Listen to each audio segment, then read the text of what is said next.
All right, breading food for deep frying does not have to make your hands into a cluttered mess, as I saw somebody do earlier. So what I'm going to go through is how to do this and keep your hands fairly clean.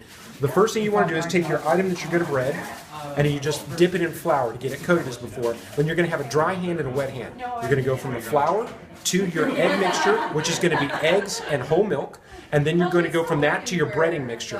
I'm currently using Ritz crackers with seasonings in it. I've also put some extra cheeses in it, the hard cheeses, Asiago, Parmesan, and Romano cheese.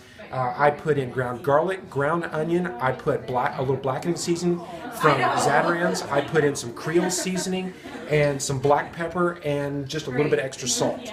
Let's see. I'm currently using 2 different types of string cheese. We're using the classic premium, whatever this is, pepper jack, and then we're going to use just plain old string cheese. We've cut them in half, and we'll show you what it looks like so that you see how to keep your hands clean for the deep frying process. Let's look down here. We're going to take your pepper jack cheese, go from the flour.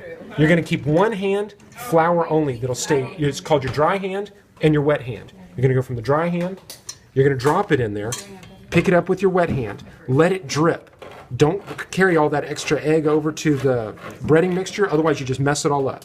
Drop that in, get your dry hand, grab it, roll it, and get it well covered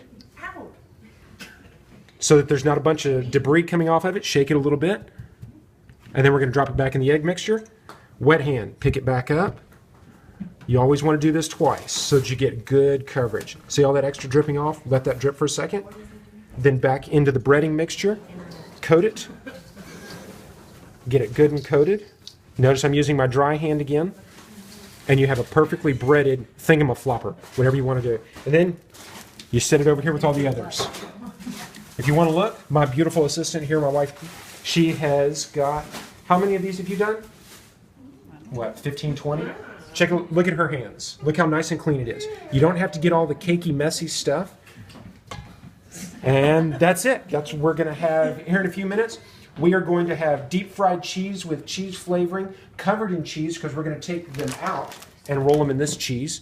And then once that's done, then we are going to dip them in some good old Mexican cheese. So we're going to have cheese flavored cheese, deep fried, rolled in cheese, dipped in cheese. It's going to be an angioplast waiting to happen.